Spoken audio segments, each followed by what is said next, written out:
හරි ළමයි අධ්‍යයනය අපි දැන් සාකච්ඡා කරන්න සූදානම් වෙන්නේ ඉලෙක්ට්‍රොනික්ස් 2003 අවුරුද්දට අදාළ A level essay එක එනයි බලමු කොහොමද essay එක set වෙන්නේ කියලා බලන්න. වෙන්වෙන් මූලාවය යොදාගෙන ගොඩනගන ඉලෙක්ට්‍රොනික පරිපථා සසඳන විට සංග්‍රහිත පරිපථයන්ගේ වාසි දෙකක් අපි දන්නවා ළමයි. අපි මේ හැම වෙන ඩියෝඩ වෙන්න පුළුවන්, ඒ වගේම ට්‍රාන්සිස්ටර්ස් වෙන්න පුළුවන්. මේ ඔක්කොම එක පැක් එකක අසුරලා නිර්මාණය කරන උපකරණයක් තමයි ඉන්ටග්‍රේටඩ් සර්කිට් එහෙම නැත්නම් IC කියලා කියන්නේ. මෙතන IC භාවිතා කිරීමෙන් අපිට ලැබෙන වාසි විදිහට එකක් තමයි අපිට මේක නිර්වද්‍යතාවය ගොඩක් වැඩි. ඒ කියන්නේ අපිට මේක පරිපථයට සම්බන්ධ කරද්දී දෝෂයක් වෙන්න තියෙන හැකියාව ගොඩක්ම අඩුයි. ඒ වගේම තාම මොකද්ද මේකට යන ඉඩකඩ ඉතාමත් අඩුයි. තම සුළු ඉඩකඩක මේක හසුරලා සියලුම උපංග එකට අසුරලා තියෙනවා. ඒ විතරක් නෙමෙයි. මේක ඉතාමත් මිලෙනුත් ඉතාමත් අඩුයි. හරිද? එනවා අපි මොකද්ද ලාභදායකයි. හරිද? එනවා ලාභදායකයි. ඒ වගේ තමයි වෙළඳපොළ අවශ්‍යතාවය මත විශාල ප්‍රමාණයකින් නිපදවන්න පවා හැකියාවක් තියෙනවා. ඒතරවා තමයි IC ඉන්ටග්‍රේටඩ් සර්කිට් භාවිත කිරීමේ වාසි. කාරකාරාත්මක වර්ධක සංග්‍රහිත පරිපථය අධිසි ඉහළින් බලන කල පෙනුම රූපය දක්වා ඇත. රූප සටහන මේ ප්‍රතිපතට පතට සුසු ආකාරයකින් පිටවත් කර එහි පාද අංකනය කරන ළමයි.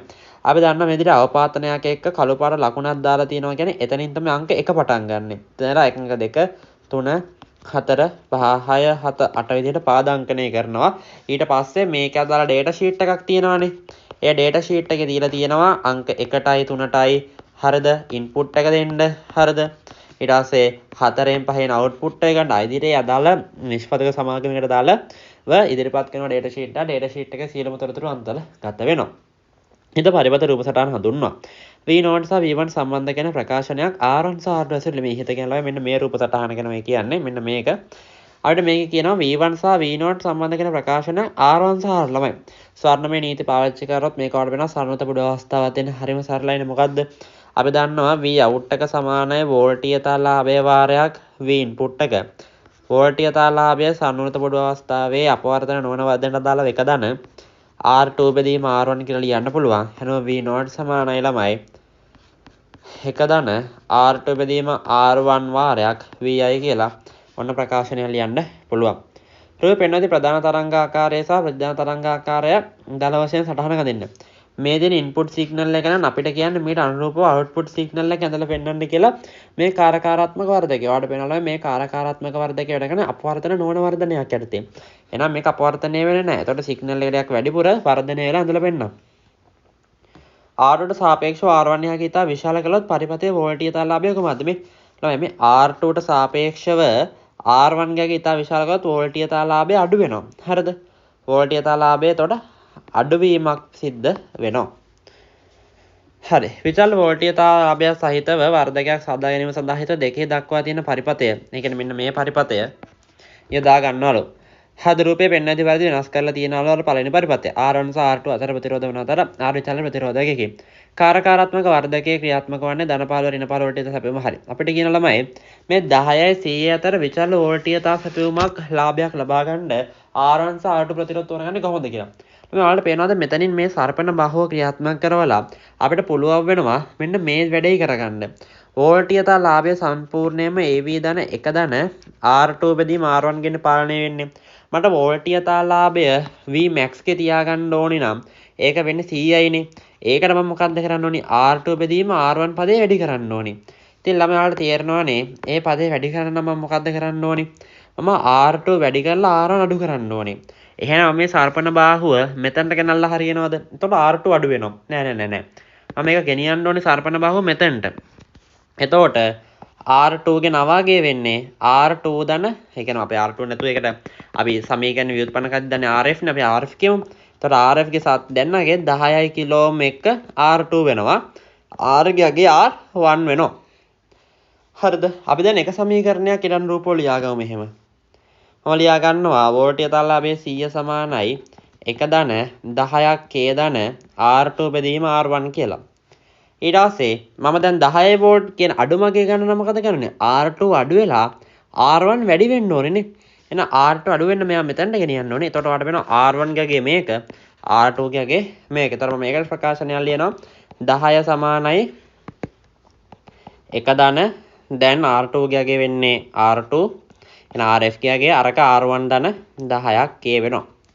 දැන් ඔයාලට පුළුවන් මේ 1 සහ 2 සමීකරණ දෙක විසඳන්න.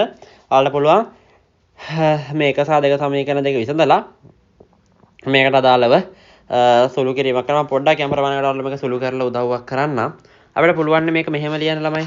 100ක් R1 සමානයි 100ක් R1 සමානයි R1 ධන 10ක් K ධන R2 කියලා.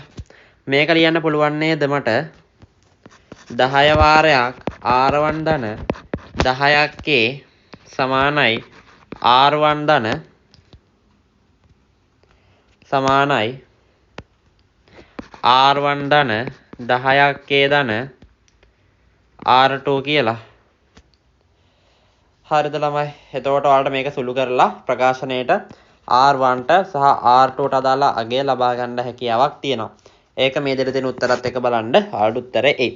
මේ වර්ධකයමගේ නියමාකාර වර්ධනය කරගත හැකි ප්‍රධාන වෝල්ටීයතා පරාසය. පොඩ්ඩක් ඉන්න. මෙන්න මේ සමීකරණයේදී හොඳට බලන්න. ළමයි AB සමානයි නේද? AB සමානයි නේද? AB සමානයි නේද? මෙහෙම ලියන්න. V out සමානයි නේද AV වාරයක් V input. ළමයි V input කියන රේන්ජ් එක V out බෙදීම AV මගින් පාලනය වෙන්නේ. වෝල්ටීයතාලාවය වැඩි කරොත් අපිට වර්ධනය කරන්න පුළුවන් වෝල්ටීයතා පරාසය කියන එක අඩු වෙනවා. ඒතර මට යම්කිසි වැඩි වෝල්ටීයතා පරාසයක් ගන්න නම් වැඩි වෝල්ටීයතා පරාසයක් ගන්න නම් මට සිද්ධ වෙනවා වෝල්ටීයතා ලාභය අඩු කරන්න. ළමයි වෝල්ටීයතා ලාභය අඩු කරනවා නම් මට 10 නෙවෙයි 100 නෙවෙයි තෝරගන්නේ 10. එතකොට මම මෙහෙම කරන්නද V input සමානයි V out එක මම දන්නා මට V out එකේ ගන්න පුළුවන් max අගය වෙන්නේ ධන VS නේ. හෝ ඊට වඩා දෙකක් අඩු වගේ කියලා අපි තියරි වලදී කතා කරලා තියෙනවා. දැන් මේකේ තියෙනවා 15. මම එහෙනම් මේක පරිපූර්ණයි කියලා සලකලා 15යි කියලාම ලියන්න. එහෙනම් 15 බෙදීම AV 10යි. ඒ කියන්නේ 1.5යි.